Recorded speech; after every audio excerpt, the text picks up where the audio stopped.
परिचय। हे रिया, तुम क्या कर रही हो? मैं वाक्य बना रही हूँ। ठीक है। क्या तुम्हें पता है कि गणित में वाक्यों को कथन भी कहा जाता है? नहीं, लेकिन हम उन्हें कथन कैसे कह सकते हैं? क्या तुम इसके बारे में और अधिक जानना चाहोगी? हाँ पिताजी।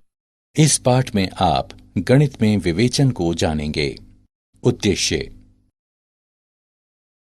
इस पाठ के अंत में आप निम्न करने में सक्षम हो जाएंगे: आगमनात्मक और निगमनात्मक विवेचन में भेद करना, कथन को बताना, पूर्व कथनों से नए कथन बनाना, अंतर्भावों पर चर्चा करना, कथनों की वैधता प्रमाणित करना। कथन। साक्ष्य से निष्कर्षों पर पहुंचने की प्रक्रिया विवेचन है। गणित में विवेचन के दो प्रकार होते हैं, एक आगमनात्मक और दो निगमनात्मक। विशिष्ट तथ्यों से सामान्य सिद्धांतों तक विवेचन ही आगमनात्मक विवेचन है। उदाहरण: उसके बाल लाल हैं, इसलिए उसकी प्रकृति क्रोधी स्वभाव वाली है। निगमनात्मक विवेचन वह विवेचन होता है जिसमें आगत प्रस्ताव की सत्यता तार्किक रूप से निर्गत प्रस्ताव की सत्यता की प्रतिभू होती है। दिया जाता है कि विवेचन में कोई गलती नहीं हुई है। तो उदाहरण: यदि कमरे में अंधेरा है तो या तो लाइट बंद है या फिर बल्ब का फ्यूज उड़ गया है। कमरे में अंधेरा है, लाइट का स्विच बंद नहीं है। निष्कर्ष: बल्ब का फ्यूज उड़ गया है। कथन। निम्नलिखित दो वाक्यों पर विचार करें। भारत के पहले सिख प्रधानमंत्री डॉक्टर मनमोहन सिंह हैं। एक शिशु का वजन मां के वजन से कम होता है। हम तुरंत कह सकते हैं कि उपरोक्त कथन सही है और उनके संबंध में कोई भ्रांति नहीं है। वाक्य पर विचार करें। 3 धन 7 11 होता है। यह वाक्य असत्य है। एक और वाक्य पर विचार करें। पुरुष महिलाओं से अधिक बुद्धिमान होते हैं। कुछ लोग सोचते हैं कि यह सत्य है, जबकि कुछ का मानना है कि यह असत्य है। अब हम गणितीय कथन को परिभाषित करते हैं। कोई वाक्य तब एक गणितीय कथन कहलाता है जब ये या तो सत्य हो या फिर असत्य, लेकिन दोनों ना हो। कथनों को सामान्यतः वर्णमाला के छोटे अक्षरों P, Q, R आदि से निरूपित किया जाता है। इस प्रकार कथन सूर्य बहुत गर्म है, इसको इस प्रकार निरूपित करते हैं: P सूर्य बहुत गर्म है। कुछ महत्वपूर्ण बिंदु। व्याकरण स्थितियों वाले वाक्यों और क्रमित कथन को कथन नहीं माना जाता है। ऐसे वाक्य जिनमें अनिश्चित समय का प्रयोग हो, जैसे कल, बीता हुआ, आज, कल, आने वाला, इसको कथन नहीं माना जाता है। उदाहरण: बताएं कि निम्नलिखित वाक्य कथन हैं या नहीं। अपने उत्तर का कारण भी बताएं। 10 5 से कम है। शुक्र एक ग्रह है। गणित एक कठिन विषय है। हल। 1 वाक्य असत्य है क्योंकि 10 5 से अधिक है, अतः वाक्य एक कथन है। 2 वाक्य शुक्र एक ग्रह है एक सत्य वाक्य है क्योंकि इसकी वैज्ञानिक रूप से पुष्टि हुई है, अतः वाक्य एक कथन है। 3 वाक्य व्यक्तिपरक है क्योंकि अलग अलग व्यक्तियों की राय भिन्न भिन्न होती है, अतः वाक्य सदैव सत्य या सदैव असत्य नहीं है, इसलिए वाक्य एक कथन नहीं है। पूर्व ज्ञात कथनों से नए कथन बनाना। किसी कथन का निषेधन। मान लें कि P कोई कथन है, तब P को नकारता हुआ कथन P का निषेधन कहलाता है। P के निषेधन की रचना P से पहले ये असत्य है लिखकर की जाती है।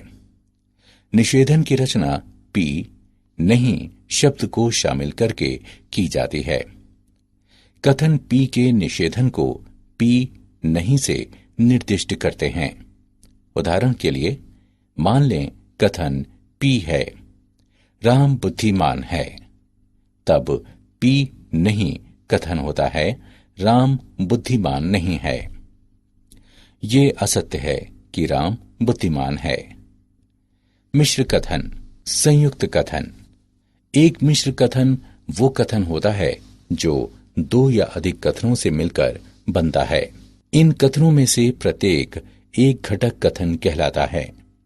एक मिश्र कथन बनाने के लिए हम संयोजक शब्दों जैसे और, या के प्रयोग द्वारा दो कथनों को संयुक्त कर सकते हैं।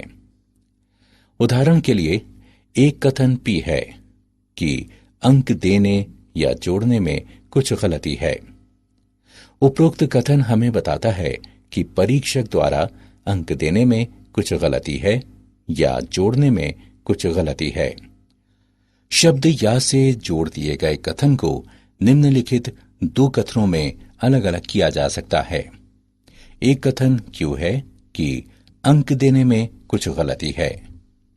एक कथन आर है कि जोड़ने में कुछ गलती है।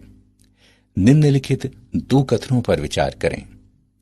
एक कथन पी है कि 8 एक सम संख्या है। एक कथन क्यू है कि 8 एक प्राकृत संख्या है। एक नया मिश्र कथन प्राप्त करने के लिए इन दो कथनों को संयोजक और से संयुक्त किया जा सकता है। एक कथन आर है कि 8 एक सम संख्या और एक प्राकृत संख्या है। उदाहरण, निम्नलिखित मिश्र कथनों के घटक कथन ज्ञात करें। संख्या 3 अभाज्य है या ये विषम है।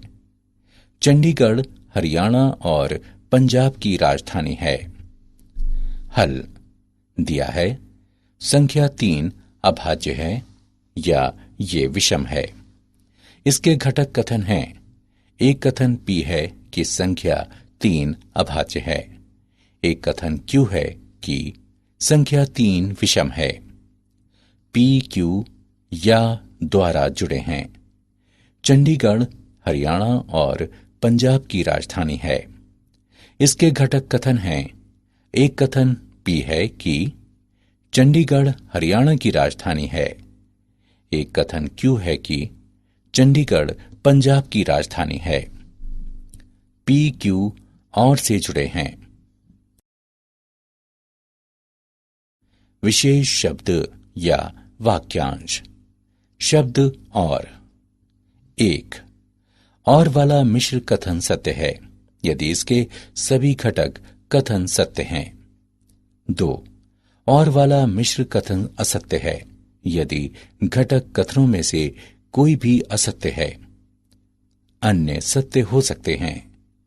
मान लें कि P और Q घटक कथन हैं, तब P और Q को इस प्रकार निरूपित करते हैं। P और Q और के लिए सत्यता सारणी को इस प्रकार निरूपित किया जाता है। P सत्य और Q सत्य के लिए P और Q सत्य है। P सत्य और Q असत्य के लिए P और Q असत्य है। P असत्य और Q सत्य के लिए P और Q असत्य है। P असत्य और Q असत्य के लिए P और Q असत्य है। उदाहरण के लिए एक कथन P है कि 30 2, 5 और 6 से विभाज्य है। इसके निम्नलिखित घटक कथन हैं। एक कथन Q है कि 30 2 से विभाज्य है। एक कथन R है कि 30 5 से विभाज्य है। एक कथन S है कि 30 6 से विभाज्य है। Q, R और S सत्य कथन है। P भी एक सत्य कथन है। शब्द या, अपवर्जित या। एक मिश्र कथन P या Q में यदि दो विकल्पों में से केवल एक ही होता है, अर्थात घटक कथन P या Q, लेकिन दोनों नहीं, तो संयोजक शब्द या अपवर्जित या कहलाता है। उदाहरण के लिए एक कथन पी है कि 2 पिज्जा के साथ एक कोल्ड कॉफी या एक कोल्ड ड्रिंक मुफ्त उपलब्ध है। इसका अर्थ है कि जो व्यक्ति 2 पिज्जा के साथ कोल्ड कॉफी नहीं चाहता है वह इसके स्थान पर एक कोल्ड ड्रिंक ले सकता है। या यदि कोई 2 पिज्जा के साथ एक कोल्ड ड्रिंक नहीं चाहता है तो वो कोल्ड कॉफी ले सकता है, लेकिन व्यक्ति 2 पिज्जा के साथ दोनों को नहीं ले सकता। ये शब्द या का अपवर्जित प्रयोग कहलाता है। अंतर्विष्ट या एक मिश्र कथन P या Q में यदि 2 विकल्पों में से कम कोई एक होता है, अर्थात घटक कथन P या Q या दोनों होते हैं, तो संयोजक शब्द या अंतर्विष्ट। उदाहरण, निम्नलिखित मिश्र कथनों के लिए घटक कथन लिखें। 3 6 को विभाजित करता है और 5 + 8 बराबर है 13 के। 4 28 को विभाजित करता है और 7 + 4 बराबर है 11 के। हल। दिया गया मिश्र कथन है 3 6 को विभाजित करता है और 5 + 8 बराबर है 13 के। घटक कथन है P 3 6 को विभाजित करता है, Q 5 + 8 बराबर 13। P सत्य है और Q भी सत्य है, अतः P और Q सत्य है। दिया गया कथन है 4 28 को विभाजित करता है और 7 + 4 बराबर 11। घटक कथन है P 4 28 को विभाजित करता है, Q 7 + 4 बराबर 11। P सत्य है और Q सत्य है, अतः P और Q सत्य हैं। उदाहरण, निम्नलिखित कथनों में से प्रत्येक में अंतर्विष्टि या अपवर्जित या शब्दों के प्रयोग का पता लगाएं। अपने उत्तर को कारण सहित बताएं। 1. दुकान बंद होती है जब परिवार में कोई कार्यक्रम होता है या कोई बंद करने का दिन हो। 2. छात्र तीसरी भाषा के रूप में संस्कृत या उर्दू ले सकते हैं। हल। 1. यहां शब्द या का प्रयोग अंतर्विष्ट है, क्योंकि दुकान बंद करने के दिन को बंद रहने के साथ साथ उस दिन में भी बंद होती है जब परिवार में कोई कार्यक्रम होता है। 2. यहां शब्द या का प्रयोग अपवर्जित है, क्योंकि एक छात्र तीसरी भाषा के रूप में संस्कृत या उर्दू में से कोई एक ही ले सकता है, लेकिन दोनों नहीं ले सकता। अंतर्भाव। हम अंतर्भाव यदि तो, केवल यदि और केवल यदि पर चर्चा करेंगे। वाक्यांश तो यदि से जुड़े 2 कथनों से जो एक कथन बनता है उसे अंतर्भाव कहते हैं। उदाहरण के लिए, यदि बाजार में अधिक आम आते हैं तो उनके मूल्यों में कमी आएगी। यदि P तो Q निम्नलिखित कथनों के समान हैं। 1. यदि P तो Q का अर्थ है कि P अंतर्भाव Q, इसे P अंतर्भाव Q से निर्दिष्ट करते हैं। इस प्रकार यदि कोई संख्या 10 की एक गुणज है तो वो 5 की भी गुणज है। 2. P पर्याप्त प्रतिबंध है Q के लिए। उदाहरण के लिए, यह ज्ञात होना कि कोई संख्या 8 की गुणज है पर्याप्त है यह निष्कर्ष निकालने के लिए कि वो संख्या 4 की भी गुणज है। 3. P केवल यदि Q। इसका अर्थ हुआ कि कोई संख्या 8 की गुणज है केवल यदि वो संख्या 4 की भी गुणज है। 4. Q अनिवार्य प्रतिबंध है P के लिए। इसका अर्थ है कि जब कोई संख्या 8 की गुणज है तो वो संख्या अनिवार्य रूप से 4 की भी गुणज है। 5 निषेधन Q, अंतर्भाव निषेधन P। इसका अर्थ हुआ कि जब कोई संख्या 4 की गुणज नहीं है तो वो 8 की भी गुणज नहीं है। प्रतिधनात्मक और विलोम। दिए गए कथनों से बने ऐसे नए कथन जिनमें वाक्यांश यदि तो का प्रयोग हो प्रतिधनात्मक और विलोम कहलाते हैं। उदाहरण के लिए निम्नलिखित यदि तो वाले कथन पर विचार करें। यदि स्टॉक मार्केट में स्टॉकों की तेजी से बिक्री होती है तो सेंसेक्स तेजी से गिरता है। इस कथन का प्रतिधनात्मक कथन है यदि सेंसेक्स तेजी से नहीं गिरता है तो स्टॉक मार्केट में स्टॉकों की बिक्री तेजी से नहीं होती है। लेकिन दोनों कथन एक ही अर्थ में व्यक्त करते हैं। एक दिए गए कथन यदि P तो Q का विलोम है, यदि Q तो P। एक कथन पर विचार करें। यदि दो पूर्णांक x और y इस प्रकार हैं कि x y से बड़ा है तो x घटा y सदैव एक धन पूर्णांक है। इस कथन का विलोम कथन है यदि दो पूर्णांक x और y इस प्रकार हैं कि x घटा y सदैव एक धन पूर्णांक है तो x y से बड़ा है। यदि और केवल यदि का प्रयोग। इसे प्रतीक यदि और केवल यदि से प्रदर्शित किया जाता है, जिसका अर्थ है कि दो कथनों P और Q के लिए निम्नलिखित समतुल्य रूप हैं। एक, P यदि और केवल यदि Q। 2, Q यदि और केवल यदि P। 3, P अनिवार्य और पर्याप्त प्रतिबंध है Q के लिए और इसका विलोम यानी उल्टा। 4, P यदि और केवल यदि Q। उदाहरण, दिए गए कथन के लिए प्रतिधनात्मक कथन लिखें। यदि एक चतुर्भुज सम हो तो ये वर्ग होता है। हल दिया है यदि एक चतुर्भुज सम हो तो ये एक वर्ग होता है।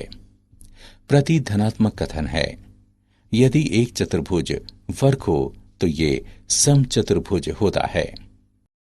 उदाहरण, दिए गए कथन के लिए विलोम कथन लिखें। यदि कोई संख्या 24 से विभाज्य है तो ये 12 विभाज्य होती है।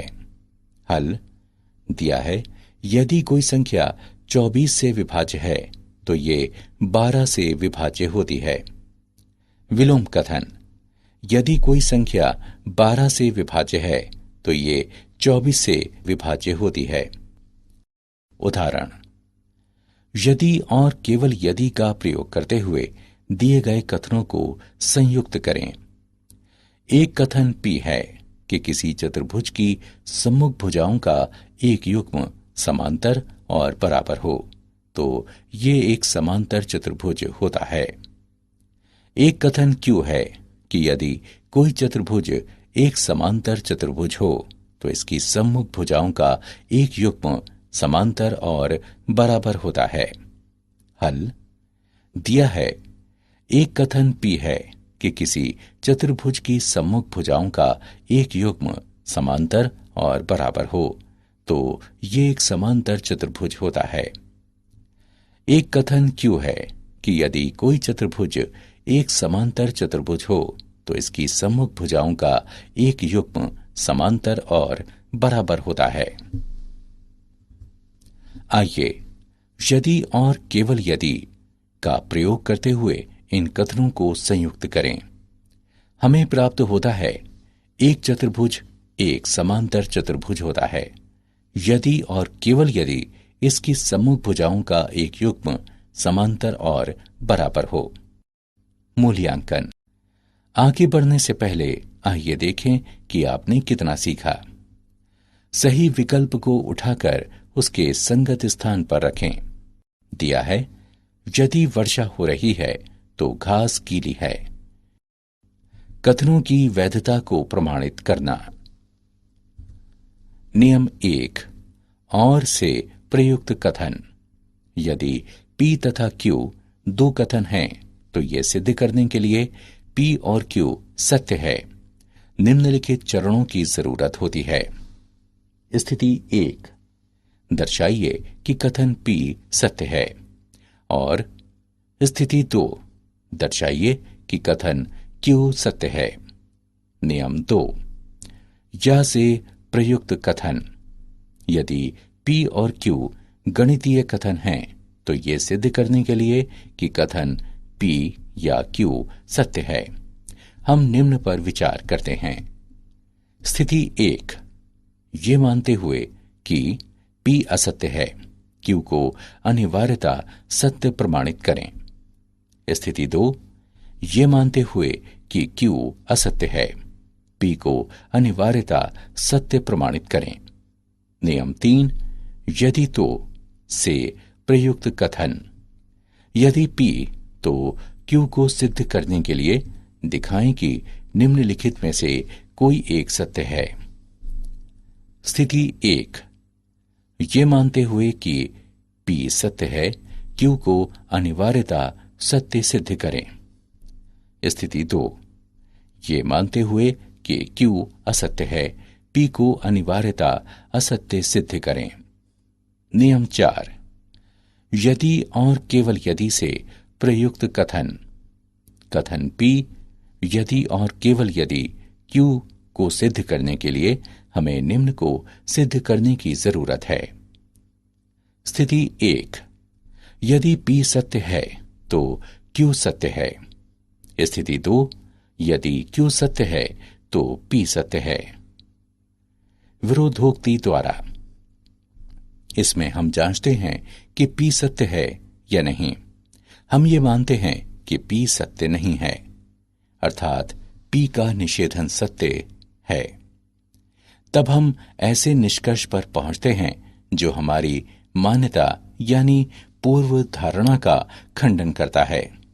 इसलिए हम कह सकते हैं कि P सत्य है। क्या आप जानते हैं अरस्तु ने निगमनात्मक विवेचन में महान योगदान दिया। जर्मन गणितज्ञ G.W. लिबनिज ने निगमनात्मक विवेचन में प्रतीकों के प्रयोग की अवधारणा का विकास किया। सारांश, आइए हमने जो कुछ सीखा है उसे संक्षेप में दोहराएं। गणित में आगमनात्मक और निगमनात्मक विवेचन के दो प्रकार हैं। मान लें कि P कोई कथन है, तब P को नकारता हुआ कथन P का निषेधन कहलाता है। एक मिश्र कथन बनाने के लिए हम संयोजक शब्दों जैसे और या के प्रयोग द्वारा दो कथनों को संयुक्त कर सकते हैं। मान लें P या Q कथन है। यदि दो विकल्पों में से केवल एक ही होता है अर्थात घटक कथन P या Q लेकिन दोनों नहीं, तो संयोजक शब्द या अपवर्जित या कहलाता है। मान लें P या Q कथन है। यदि दो विकल्पों में से कम कोई एक होता है अर्थात घटक कथन P या Q या दोनों होते हैं, तो संयोजक शब्द या अंतर्विष्ट या कहलाता है। एक ऐसे का अस्तित्व है, सभी के लिए, प्रत्येक के लिए दो परिमाणवाचक वाक्यांश हैं। वाक्यांश तो यदि से जुड़े दो कथनों से जो एक कथन बनता है उसे अंतर्भाव कहते हैं। केवल यदि, यदि और केवल यदि अंतर्भावों के अंतर्गत आते हैं। दिए